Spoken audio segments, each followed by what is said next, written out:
tonight, a Springdale pastor is behind bars after police say he tried to meet up with someone he thought was a 14-year-old boy for sex. It instead turned out to be a federal agent.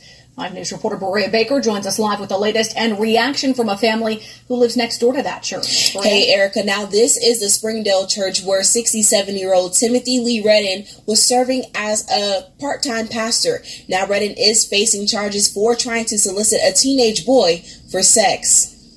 Here is the mugshot of Redden, and according to federal documents, he thought he was messaging a 14-year-old boy to meet up for sex, but it was actually an undercover Homeland Security officer. In the thread, Redden wrote a message saying he would like to take the boy for lunch and could coach him how to perform oral sex. During the conversation, he also sent 4 pictures of an erect penis and 1 picture of a naked man's butt.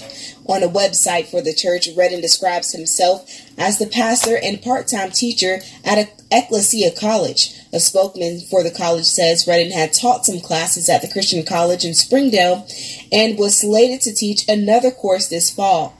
This news has neighbors who live in the quiet neighborhood near the church on edge. Heartfelt news to hear about it, that it's so close to our house. And, we got quite a few grandchildren. We got 18 of them, but come over all the time and stuff that somebody would be infiltrated in the place of worship. Back in 2000, Redden was sentenced to 27 months in prison for pleading guilty to possessing 10 illegal images of child pornography. One of those images was of a child under the age of 12. Live in Springdale. Yo, YouTube, what's going on? Trey back again, hit you with a video. Now, this video right here comes out of Arkansas. Big shout out to everybody over there in Arkansas holding it down. You all know exactly who you are. But we have a freaky old story. Yes, this is grown folks talk, so let me go and get that disclaimer out the way right now. So please, pretty please, if them kids ain't in school, which they should be in school unless they little minors. Now, if they don't understand English yet, it's cool. But if they understand what the hell we talking about, you need to escort their ass out the room or go drop them off at daycare or some damn well. Anyway, I'm going to give you all a few seconds to do that, and we could jump back into this story because it gets very, very hot in here, like Nelly said. Anyway, go and get those precious badass kids out the room right now.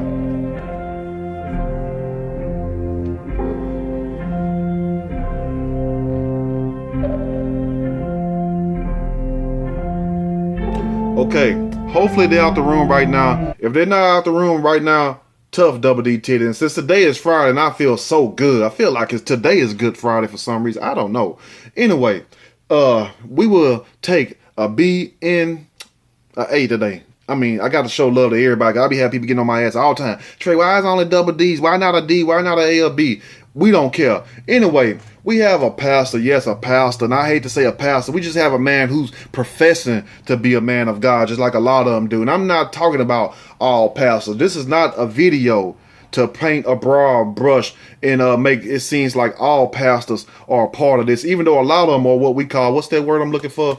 Yeah, full of shit. See, a lot of them are full of shit, as in this case right here. And also, like what the honorable Minister Louis Farrakhan said, you can't reform devil. You can't change devil. Devil is devil. Damn, that's who make him who he is. Stop trying to change these old bastards and some of these young bastards also. Because once a person get to a certain state of mind, that's who they are. And can't nobody change them but the man above him. If he can't, what the hell make you think we can? So it ain't nothing we can do. Some people we just have to accept they just evil and they just full of shit and they just parasites here on earth. Let's just keep it real. But anyway, now this man was already locked up previously 18 years ago for possessing child pornography pictures of boys. Girls, it don't matter. But what make it even worse is the fact that you will go after teenage boys. Not girls, even though that's still rape and that's still wrong, but boys. You feel me?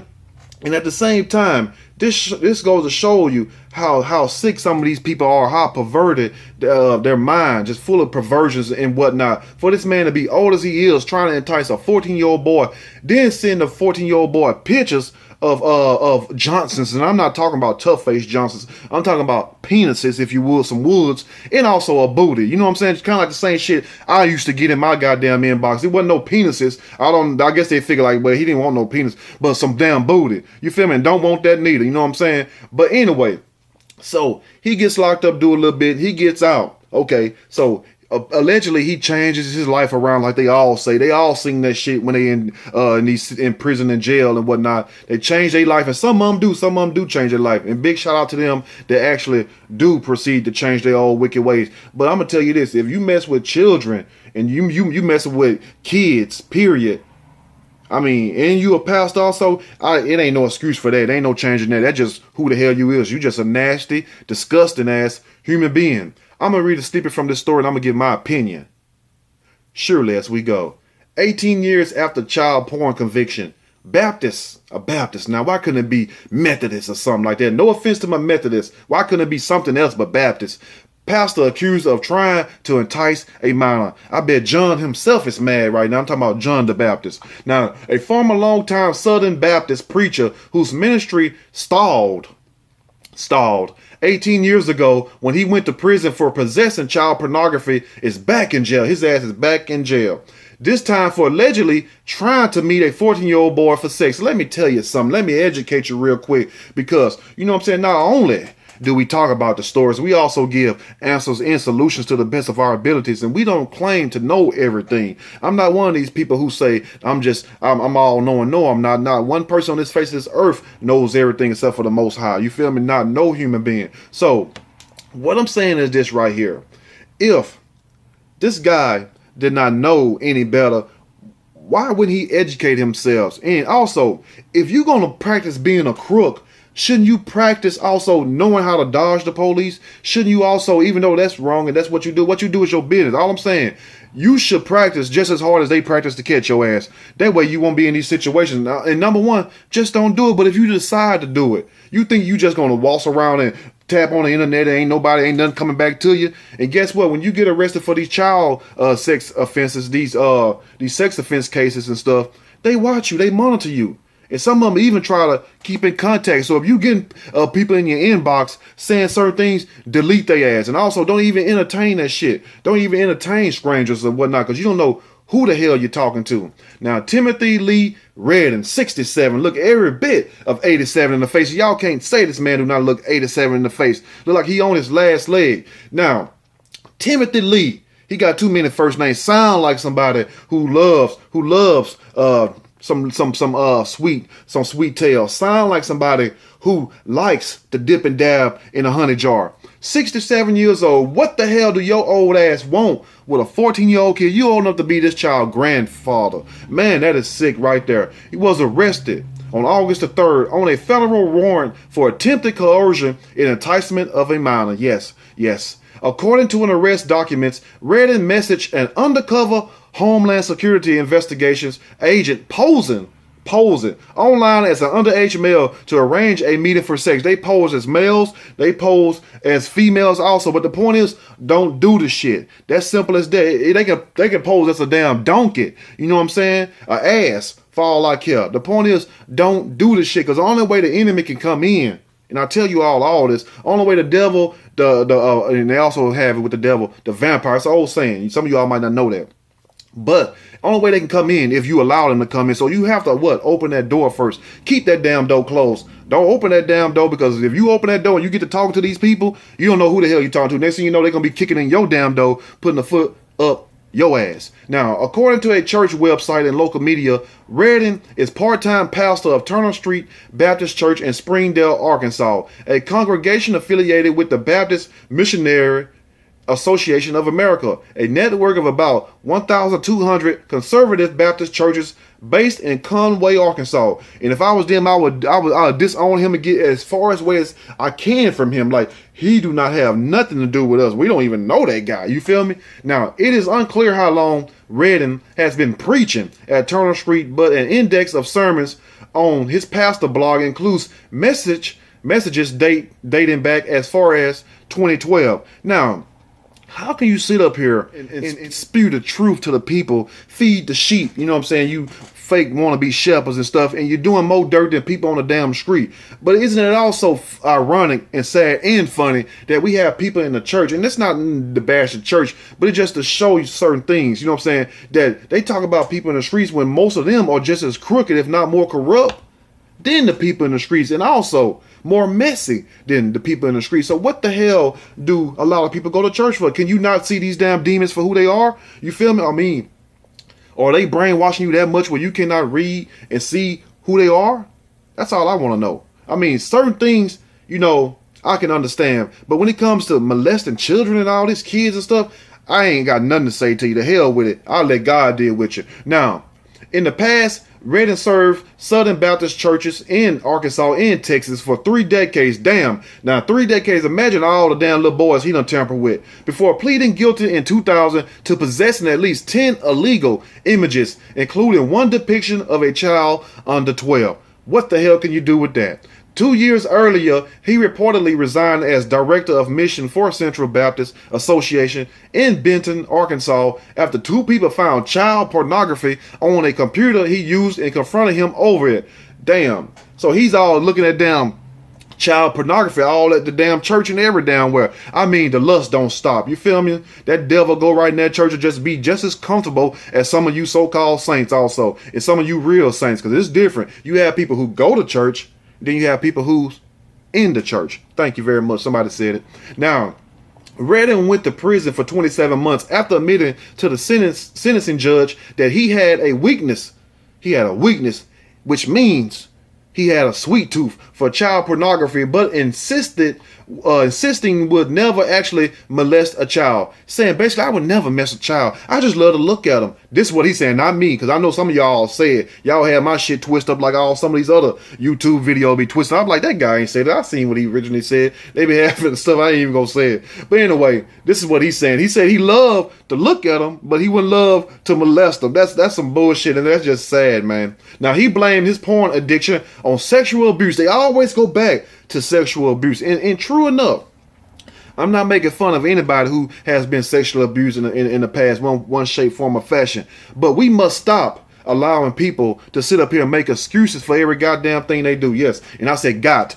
G-O-T, not G-O-D, for my hard-hearing Christians out there. Because a lot of you all love to critique every damn thing I say. I can't say shit without somebody saying something. But anyway, so I understand people go through things. But at the same time, isn't it ironic that just like if the shoe was on the other foot, just say if it was me, and if I was molested as a child, and I go rob a bank, then they catch me, and just because they caught me, I would tell, well, I did this because I was sexually abused as a child. I'm just so confused. But if I would have got away, I'm still all right. The same with him. If he would have got away, he wouldn't have brought this shit up about no sexual abuse. He wouldn't have went and laid down and talked to no shrink or no psychiatrist or whatnot. Hell no. He would have kept on doing what he done. People do this shit, 90% of them, because some people, it's different. Different stories for different folks, or different strokes for different folks. But most of the time, they wait till they get caught up in some shit, and then they tell you about their illness. No, tell me about your illness before you do this shit that you doing. Let's continue. Now, he said he blamed his porn addiction on sexual abuse he had suffered at the age of 10 at the hands of an older boy. So I guess due to the older boy messing with him, he decided to go mess with younger boys. I mean, damn, if that's the case, shouldn't you mess with older boys around your age instead of younger boys? Anyway, character witnesses, including a fellow pastor, argued for leniency. They arguing for this damn devil. You got pastors in there arguing for that. Man, that says a lot right there, boy. I'm telling you, you couldn't have been back in the old days. The only thing they would have did is pick the biggest stones they could find and start stoning your ass. Times have changed. Saying they believe Redden felt remorse and was sincere about wanting to reform. How in the hell he felt remorse and he was sincere about wanting to reform when he done did this back in 2002, served time, didn't get back out doing it. It was on his way to try to knock the little young boy down. Yes, on his way to try to break that little boy back. And thank the Most High that it was an agent that set it up. Because man, you saved somebody behind, literally. What we say in our terms, you saved somebody's ass right then. Now, Redden's new arrest comes amid a time of reckoning for the Southern Baptist Convention, involving the apparent ease with which sexual predators are able to manipulate the denomination's free-willing system of local church anonymity and voluntary association to gain access to potential victims. Basically what they're saying, that these preachers use their positions, their power, their influence to infiltrate certain churches or whatnot and get around these people. Whether some of these kids be having mental issues, or some of them come from single parents' homes, some of them don't even have a mom or a dad, and some of them are just so messed up themselves. So that's what they mean by this right here. That's why you have to be careful. You have to watch your kids at the daycare. You have to watch them in Walmart. You have to watch them at school. You have to watch them when they're doing sleepovers. And now you got to watch them from the damn pastor trying to put their nasty paws on them. If you're going to lay hands on my child, lay hands on them the way God would want to lay hands on them. Don't lay hands on them the way Beelzebub, Diablo, Satan himself would lay hands on them. It's two different ways. It's a right and a wrong way to love somebody. Let's continue. Now, the SBC International Mission Board is preparing for an outside independence review of its internal handling in 2007 of a missionary credible accused of sexual abuse who afterward continued to serve in Southern Baptist churches in a denominational office until shortly before his arrest on criminal charges in July. So basically, what they saying, because they can just say all that in one or two sentences, they basically saying that, oh, we dropped the ball on this because this guy was already convicted of sexual abuse, sex charge or whatever, having these pornography pictures, and we let him back in the fold, then he do it again. So we have to address this ourselves. That's basically what they're saying right there. Now, the SBC president, John D. Greer, recently announced that he will reform a presidential study on group issues related to sexual abuse and sexual violence in partnership with the Ethnic and Religious Liberty Commission, a convention agency led by Russell Moore. The ERLC is also considering a request from this summer's SBC annual meeting for additional resources to help protect Southern Baptist churches from sexual predators. They should have been put this in there. I mean, damn, what the hell took so damn long? A decade ago, the SBC Executive Committee recommended against establishment of a pedophilia database, claiming that because of the principle of local autonomy, the convention cannot compel churches to report any information, and that data submitted voluntarily will likely be incomplete. Let me know what you all think about this, because this guy right here is basically what you call a habitual thirsty offender, which means that he just keeps finding himself doing the same damn thing. I don't know if he listened to the song some years ago with Sierra with 50 Cent. I can't leave him alone. The Dope Boys turn me on. I don't know if he would listen to that song and instead of hearing the Dope Boys, he was hearing the Little Boys turn him on. I don't know what the hell is going on. You all let me know what's going on with this situation, and watch your damn children, because man, you got to watch from men, women, young, old, all kinds of shit. It's crazy out here. I mean, I don't understand what could make a man that old want a damn boy. I don't understand that. Anyway, maybe some of y'all can make sense out of it. If you like the video, push that like button. If you like the video, subscribe to the channel. Definitely share the video with your pastors who you think may try something with your child. Anyway, y'all have a blessed day. Man, I'm telling you, these stories are crazy, but it's like this. It's a tough job, but somebody has to do it. I'm out.